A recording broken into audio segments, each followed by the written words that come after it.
Bien, bueno, buenas noches a todos.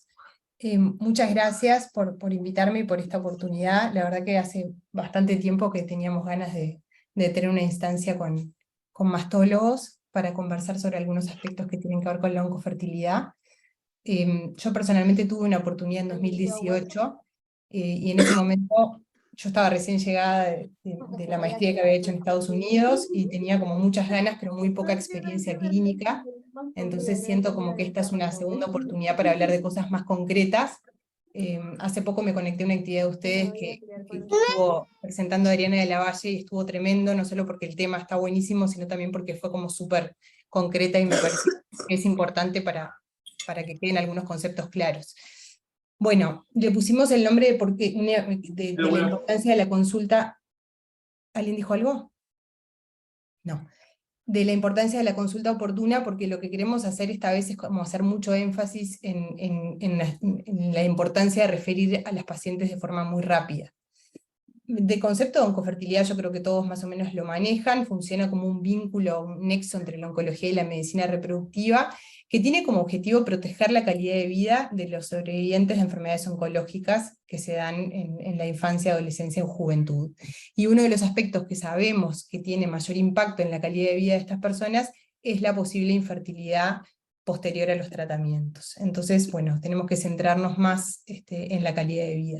Sabemos que muchísimas pacientes que tienen diagnóstico de cáncer de mama viven muchos años después del diagnóstico, y el objetivo es ese, ¿no? Proteger su calidad de vida y pensar un poquito más allá de tratar la enfermedad.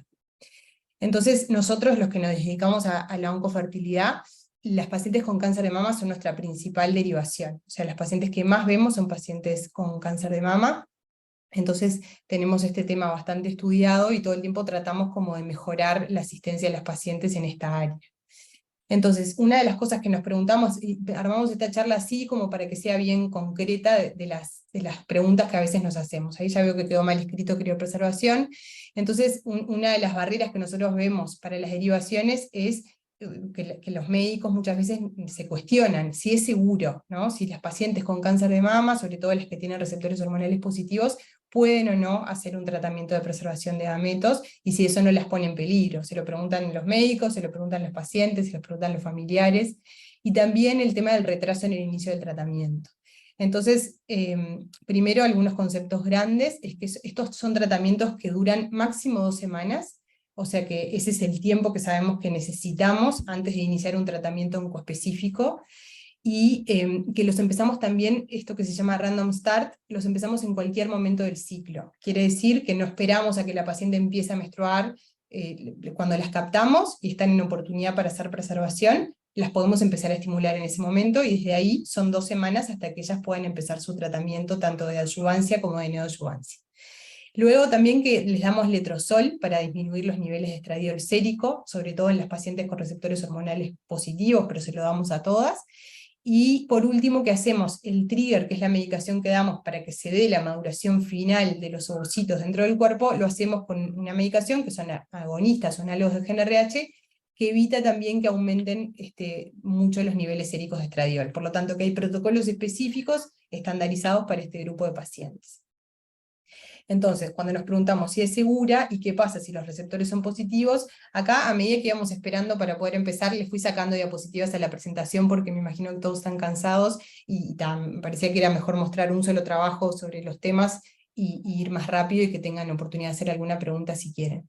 Este es un estudio que se publicó en 2020, es uno de los pocos estudios prospectivos respecto a la seguridad de la estimulación ovárica controlada en pacientes con cáncer de mama. Las pacientes incluidas en este estudio, casi todas, casi el 90%, tienen receptores hormonales positivos, lo cual hace que sean comparables las poblaciones, y compara básicamente pacientes que hicieron preservación. El panel del medio es específicamente pacientes que se sometieron a estimulación ovárica, y pacientes que no se sometieron, y como pueden ver las curvas de sobrevida de Kaplan-Meier son iguales. Por lo tanto, podemos decir por este trabajo y por varios otros que esta es una estrategia segura para las pacientes con cáncer de mama.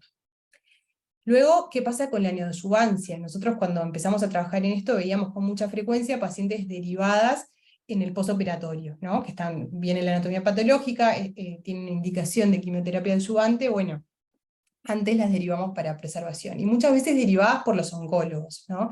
Y a nosotros nos parece que esto ahí se pierde tiempo, porque es verdad que muchas veces ustedes, los mastólogos que captan a la paciente y tienen indicación de cirugía, no van a saber si es una paciente que va a requerir o no adyuvancia. A veces hacer la derivación en una paciente con un diagnóstico en edad joven es mejor, y bueno, si después no requiere o no amerita preservación, no lo hace, pero por lo menos ya tomó contacto. Entonces acá nos preguntamos, algo que nos pasa bastante es qué pasa cuando la paciente requiere una adyuvancia y qué pasa con el tiempo, ¿no? Porque he recibido muchas preguntas de colegas oncólogos que manifiestan, bueno, pero si tiene el tumor, no sé si es seguro o no. Entonces hay algunos trabajos que hablan de que también es segura la estimulación ovárica en pacientes que van a requerir una adyuvancia, y también nos preguntamos qué pasa con el tiempo, y ahí vemos que se formó como una nueva barrera para la derivación, no, porque requiere una adyuvancia, es una paciente con un peor pronóstico, entonces prefiero que empiece rápido y no la derivo. Ahora vemos, después de algunas instancias como esta, que está cambiando de nuevo y que hay más como seguridad en derivar estas pacientes, pero les traigo este trabajo de 2022 que estudió justamente en pacientes que requieren una adyuvancia. Primero, las pacientes que preservaron contra las que no preservaron, si tuvieron mayor recurrencia o muerte por la enfermedad, y no hay una diferencia significativa. Y luego, en el tiempo que les llevó iniciar la neoadyuvancia, comparan pacientes que hicieron o no preservación, y en realidad los pacientes comienzan al mismo tiempo, siempre y cuando haya una derivación oportuna. Entonces también hacer mucho énfasis en que a veces tanto el ginecólogo, el mastólogo, el que capte la paciente, por más que haya todavía pasos para dar, haga la derivación para que la paciente ya vaya tomando contacto y haciéndose la idea de si quiere que esto sea una posibilidad o no. Luego me parecía interesante mencionar qué pasa con las pacientes BRCA mutadas, tanto las que están enfermas con cáncer de mama o las que no. A veces los que hacen las policlínicas oncogenética y captan pacientes familiares de pacientes que tuvieron cáncer y que ellas todavía no tienen o no van a tener. Bueno, nosotros tenemos que trabajar muy en conjunto con los especialistas en oncogenética, porque pasa con bastante frecuencia que las pacientes con mutaciones BRCA quieren saber qué va a pasar con su fertilidad. Uno de los conceptos importantes es que las pacientes BRCA mutadas, sobre todo con una mutación en el gen BRCA1, tienen una baja reserva ovárica muchas veces, y esto está demostrado. Entonces son pacientes que hay que conversar con ellas sobre las posibilidades, lo que puede pasar con su futuro reproductivo. Bueno, las que quieren tener hijos, saber que el embarazo es seguro en este grupo de pacientes, que se pueden estimular para preservar también. Y luego también algo que es muy importante, que es la posibilidad de hacer un estudio genético preimplantatorio para enfermedades monogénicas. Esto es súper personal, por supuesto que nosotros simplemente les transmitimos a las pacientes que esto existe. Luego no incentivamos ni le sugerimos a nadie que se haga un estudio genético preimplantatorio para evitar transmitir esta mutación, pero sí es nuestro deber, como esta es una tecnología que está disponible en nuestro país, decirles a las pacientes que esto existe, y que si quisieran evitar transmitir esta mutación pueden hacerlo.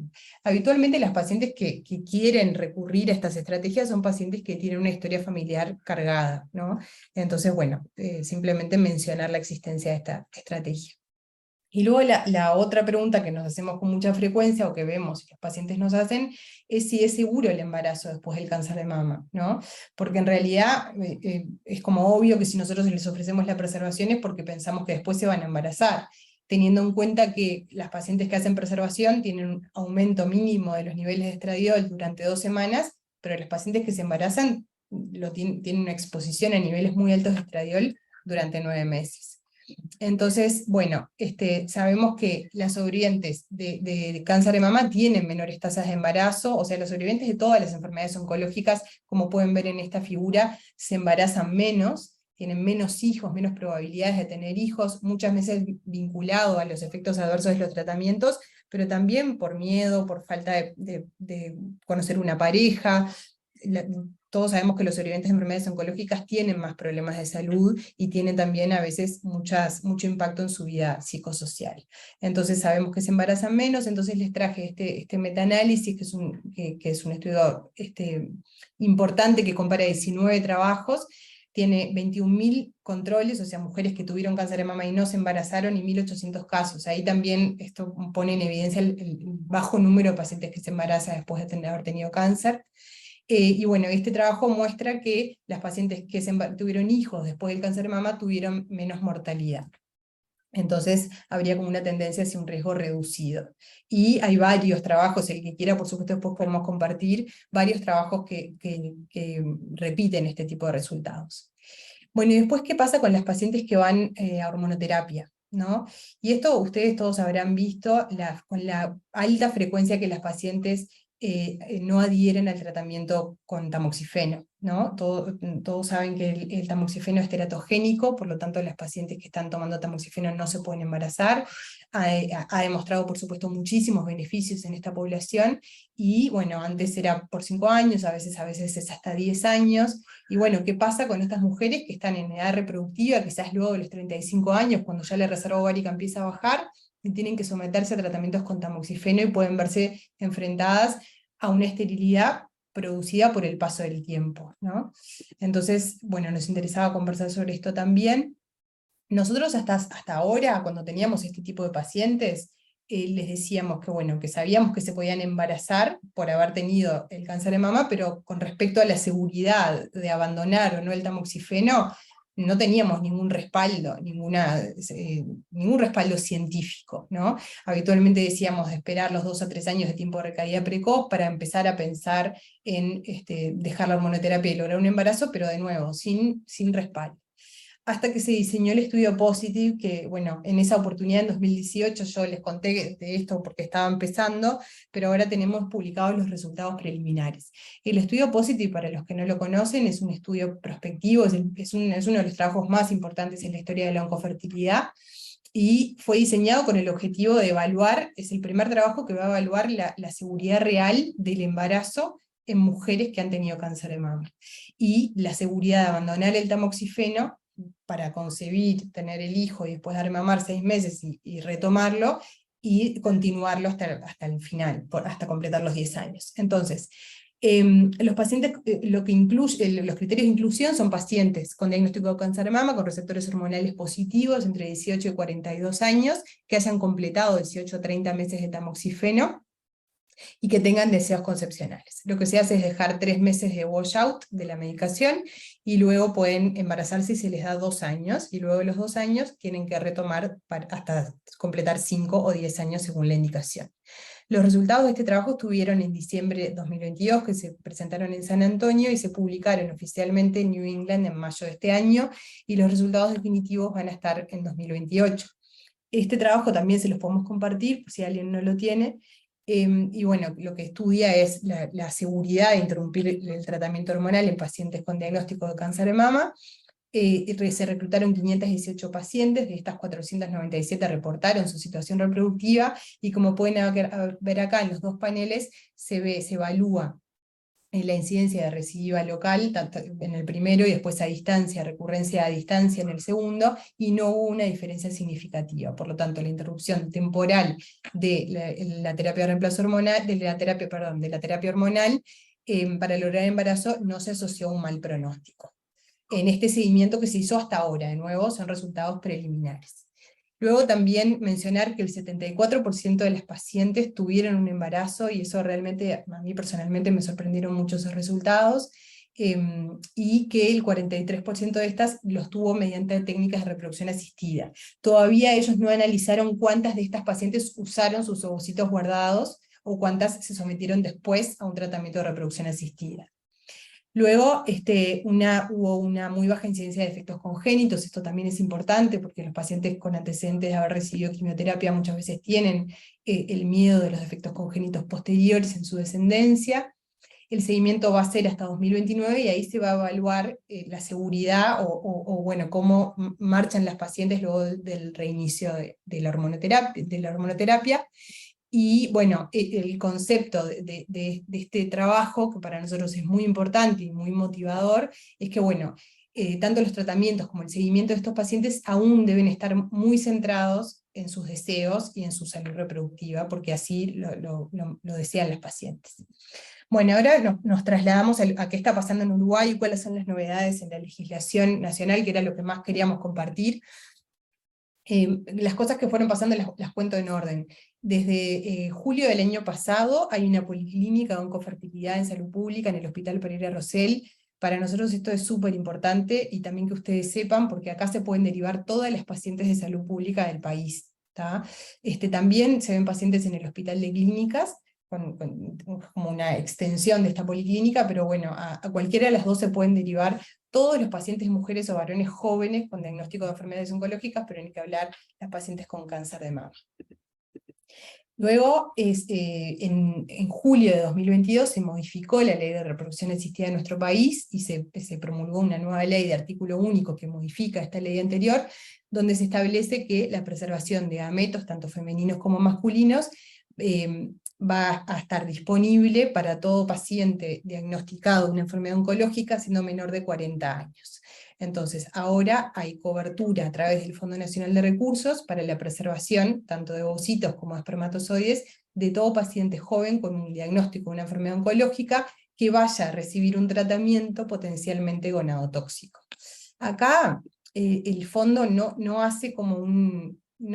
si bien hay que reportar, y ahora les voy a contar cómo es, qué drogas va a recibir el paciente, si va a recibir un tratamiento de quimioterapia, bueno, de radioterapia pélvica, pero excede lo que estamos hablando ahora, ellos lo aprueban, ¿sí? No lo aprueban, por ejemplo, si no tenemos un plan terapéutico definido. Entonces, ahí también me parece importante aclarar por qué es tan importante la derivación oportuna y temprana, porque muchas veces tenemos que estar atrás de, por ejemplo, el resultado de anatomía patológica, y creo que está Benedicta conectada, que también ahora puede comentar algo, o nosotros en contacto con los oncólogos para que ellos puedan hacer un informe del tratamiento que van a hacer. Entonces, bueno, todo el tiempo acá es muy valioso, así que cuanto antes se haga la derivación, mucho mejor.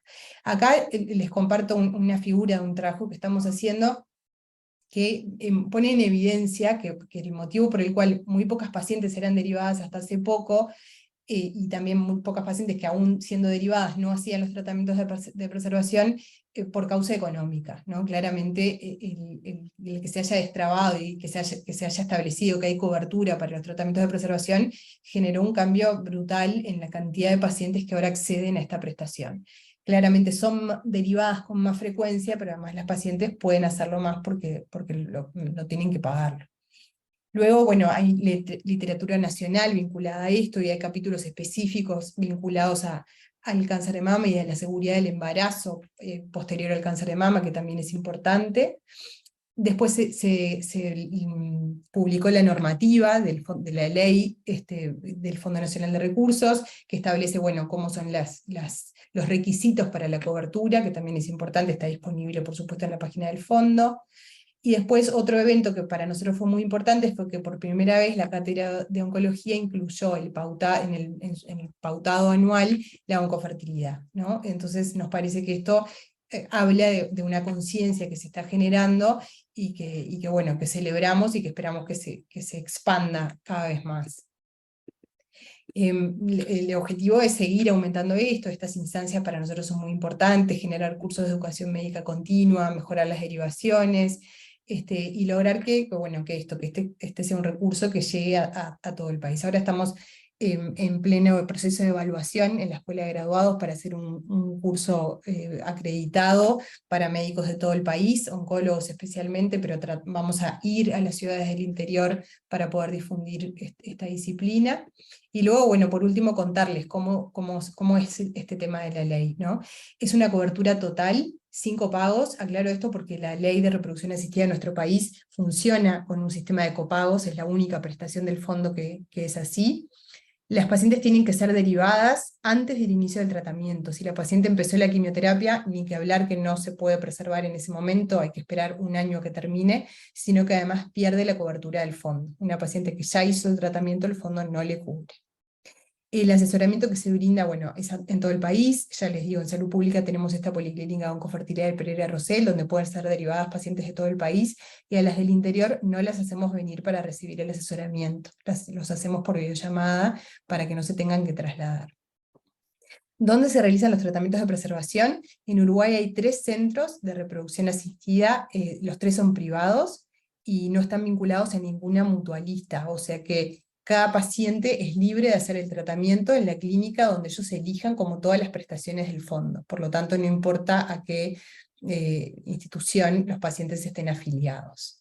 ¿Cuáles son los requisitos para la cobertura? ¿Qué es lo que el fondo pide para poder evaluar el caso? En un informe del médico tratante, en este caso siempre va a ser el informe, en el caso de pacientes con cáncer de mama, de un oncólogo, un especialista en oncofertilidad, el formulario de elección de clínica, donde otra vez, como dijimos recién, la paciente tiene que elegir dónde se lo quiere hacer con total libertad, sin ser persuadida, y luego información personal de la paciente. El fondo aprueba la cobertura de los casos cuando realmente amerita, habitualmente en 24 horas, o sea, es súper rápido. Aclaro esto porque uno a veces puede pensar, bueno, que debe ser medio burocrático, pero no, el trámite ingresa, y si se ingresa de mañana puede estar aprobado el mismo día, y si no, al día siguiente. Y eso quiere decir que la paciente ya al otro día puede empezar el tratamiento de preservación. Otro concepto importante es que tiene que ser y es súper fluida la comunicación con los médicos tratantes. Hay pacientes que ustedes, o el médico tratante puede considerar que no puede preservar, que no está en condiciones, que no sé, por diferentes motivos, siempre debe haber un intercambio entre el especialista en reproducción y el médico tratante para no dar dobles mensajes a las pacientes y que esto no sea confuso para ellas. Entonces el concepto, y ya termino, más importante es derivar siempre a toda paciente menor de 40 años en forma oportuna, idealmente durante la planificación del tratamiento, sin importar el tipo de enfermedad, el estadio, el pronóstico, el estado civil, el número de hijos que tenga. O sea que no importa si la paciente ya tiene un hijo, quizás el sueño de su vida es tener 2 o 3, la derivamos igual, y si es al revés, si la paciente no quiere tener hijos, se documenta la historia clínica que la paciente no quiso y se terminó. También, bueno, esto no aplica tanto para las pacientes con cáncer de mama, pero a veces cuando las pacientes son muy jovencitas y como que no quieren, insistimos un poquito para que sean asesoradas porque se pueden arrepentir porque son muy jóvenes. Y después también hacer mucho énfasis en anticoncepción. A veces nos quedamos nos focalizamos tanto en la posible infertilidad posterior que las pacientes se quedan con el concepto de que después no se pueden embarazar. Y por supuesto que no queremos un embarazo en el contexto de un tratamiento oncológico. Entonces, como que es la premisa que nosotros siempre transmitimos para todos, que es, y acá le cambiamos esto, ¿no? Que si el mastólogo es el primero que toma contacto con una paciente menor de 40 años con diagnóstico de cáncer de mama, derivar. Después se ven los tiempos, se ve si realmente va a recibir quimio o no, si va solo a recibir tamoxifeno. Y una cosa que me faltó aclarar, que también es muy importante, es que las pacientes que van a recibir solo hormonoterapia, el fondo no les cubre el tratamiento de preservación.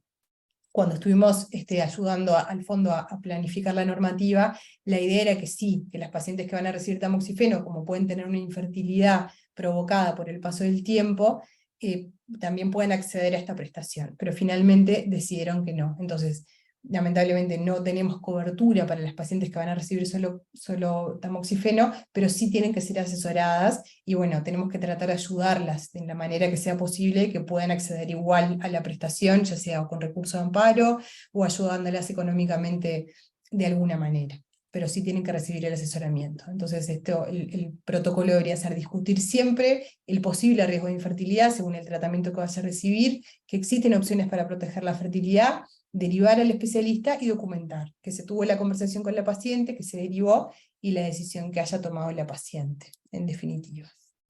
Bueno, yo dejo de compartir, espero que no se les haya hecho muy largo, y bueno, si tienen alguna pregunta, encantada. Bueno, doctora Kippelman, muchísimas gracias. Muy completa y precisa la presentación. Nosotros en realidad habíamos estado hablando con Dana previamente de lo que implica la importancia de lo que son todos estos datos nuevos y sobre todo el acceso para muchos, que algunos tenemos varios años tratando este tipo de pacientes, y bueno, tener siempre en realidad como ese sabor amargo de que uno lo tenía en cuenta, pero finalmente eran muy pocas las pacientes que podían acceder realmente a estas situaciones. Entonces, bueno, más allá de que podíamos discutir o compartir, era muy difícil, tanto en el ámbito público como privado, poder acceder a todos estos tratamientos y sobre todo a la preservación. O sea que creo que hemos tenido un cambio, como decía Dana, muy, muy positivo en el manejo. Yo sumaría que bueno, lo hemos tenido en cuenta también respecto a lo que es el screening y lo que hemos estado hablando en otras instancias, lo que es la epidemiología y la presentación de nuestro país, en el cual, como ustedes saben, hay un gran porcentaje de pacientes que entran dentro de este grupo, y dado la incidencia que tenemos en estos grupos etarios, creo que no se nos debería de escapar ninguna de estas pacientes para darle la oportunidad. Cuando uno comienza en todo lo que es el tratamiento del paciente joven, con toda la complejidad que tiene, las consultas que tiene que hacer son muchas, se agregan estudios genéticos, bueno, diferentes apoyos y caminos que tiene que recorrer la paciente, y creo que el mensaje es tratar de ser ordenados del primer día, en tratar de ofrecerle al paciente todos los puntos que merecen, porque bueno, a veces una paciente abrumada por su diagnóstico deja de lado estas instancias que después pesan para el resto de la vida. O sea que creo que estas oportunidades son muy buenas, por lo cual vuelvo a agradecer la instancia y para todos, y creo que en definitiva cada vez más estamos teniendo la oportunidad de trabajar en conjunto con los mastólogos en unidades multidisciplinarias donde, bueno, por suerte podemos de alguna manera hacer la derivación. Y bueno, eso también lo conversábamos con Dana, si la palabra era derivación, que yo le decía que debe ser una consulta temprana, porque la derivación no existe, es una ida y vuelta, ¿no? Una vez que uno de alguna manera pide el asesoramiento con el equipo, no dejamos de contactarnos con el equipo durante todo el proceso, porque bueno, hay que llenar el formulario, hablar de las drogas que se van a hacer, los tiempos, y todo eso genera toda una comunicación y una coordinación bueno, que es muy bueno para el paciente, que lo siente y lo vive de esa manera, pero que también facilita muchísimo para nosotros. Con respecto a estas pacientes, Ana, nosotros tuvimos la oportunidad también de tener una instancia de Post San Antonio, donde bueno, de alguna manera se mostró el estudio, y estamos todos también muy contentos con los resultados del POSITIVE, si bien, como tú decías y mencionabas, hay que esperar por supuesto la evolución, pero bueno, es algo más dentro de la oportunidad de poder asesorar a un paciente en esta situación con un poco más de respaldo científico. Así que bueno, de mi parte, agradecerte, felicitarte por el lugar en el que estás en toda esta planificación.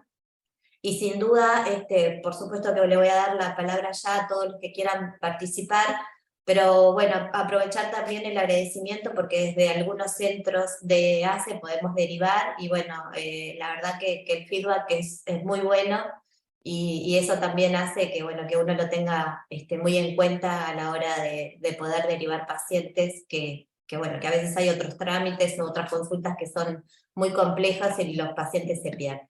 Así que bueno, dejo abierto para comentarios o preguntas que quieran hacer. Carlos tiene la mano Doctor Laxal. electrónica y Víctor está levantando la mano. Bien, Pablo, dale tú. Como quieras, Víctor, ¿querés empezar y dejamos a Carlitos para el final?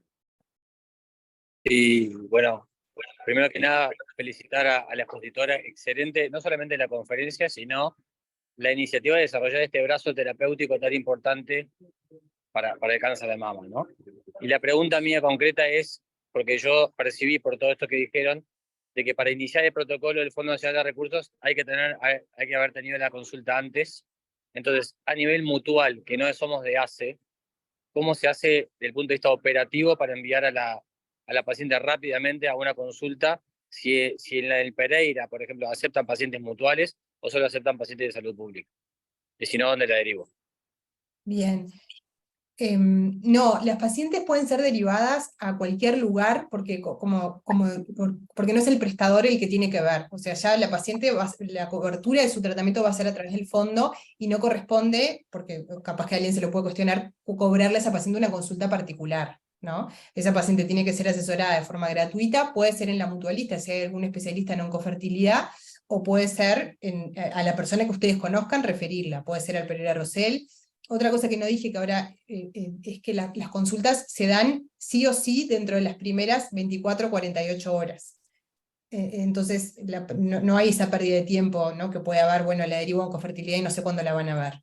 Entonces, y también en estas pacientes que el tiempo corre, se puede llamar por teléfono a la persona que ustedes quieran, decir, tengo una paciente joven con diagnóstico de cáncer de mama, y la persona que tú llames te tiene que decir, me ocupo. Y ahí habitualmente somos los especialistas en reproducción los que presentamos la documentación al fondo, porque lo tenemos como muy aceitado por todo lo de la ley anterior, y realmente es muy poco trabajo. Lo que le vamos a pedir al médico tratante, quizás no en el caso del cirujano, por motivos obvios, porque no son los que indican las drogas de quimioterapia, pero vamos a, por ejemplo, es paciente tuya, me decís, se va a atender con tal oncólogo, bueno, yo lo contacto, me tiene que hacer un informe y ahí ya se manda todo el fondo. Habitualmente somos nosotros los que hacemos el trabajo con el fondo.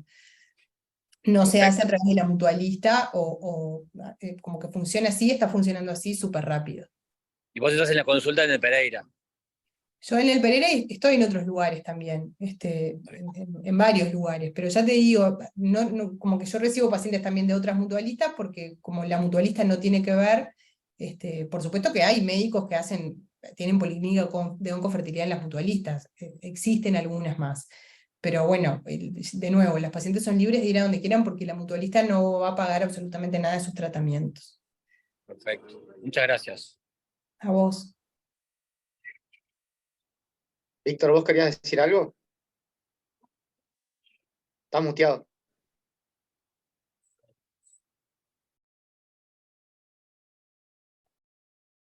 Hola, ¿me escuchan? Sí, ahora sí. Sí. Buenas noches. Gracias, Dana, por la brillante exposición. Gracias a todos por traer estos temas que son muy importantes. Son tan importantes que en el último dato que tengo son 17.000 nuevos cánceres en menores de 40 años. Esos últimos registros de salud pública, de los cuales 6% son en menores de 40 años. O sea, 1.020 pacientes vamos a tener por año en todo. No estoy hablando solo de mastología. ¿Ah? Creo que tenemos que trabajar en equipos. Yo paso un aviso, acá está Pablo, que trabaja en un centro que tenemos, el Centro de Diagnóstico, Centro Integral de Atención Mamaria CASMU, CIAM se llama, y tenemos un equipo de oncofertilidad. Nosotros ya tenemos un teléfono específico que se llama, y es una urgencia, lo considera Roberto Suárez, que es nuestro especialista en oncofertilidad, se le llama y enseguida la atiende y se pone todo en marcha rápidamente. La próxima semana vamos a tener una puesta en marcha de todo eso porque creemos que es muy importante. Tenemos mucha gente joven que debemos darle la posibilidad, y ya que las leyes hoy se la dan, no podemos negársela a nosotros. Es importante seguir hablando entre todos, y creo que el especialista de oncofertilidad no debe ser alguien que está, como dijo Dana, derivado, forma parte del equipo, y de esa forma lo entendemos, lo pusimos lo plasmamos en nuestro proyecto para realizar el centro, y hoy lo tenemos realidad. Podemos atender a quien, contestándole a Carlitos, a quien sea. Tenemos un teléfono, tenemos un protocolo que ya lo autorizamos y lo discutimos previamente, y es el que se realiza supongo que ese que Dana tiene, pero en la parte nuestra para agilizar eso. Muchas gracias a todos.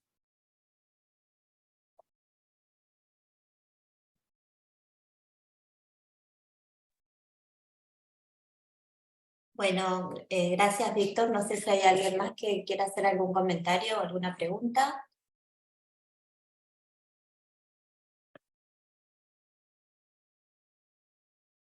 Bueno, si no, me resta pedir disculpas por el inicio y por el retraso de esta sesión, pero bueno, creo que fue muy buena, que nos dejó muchísimo.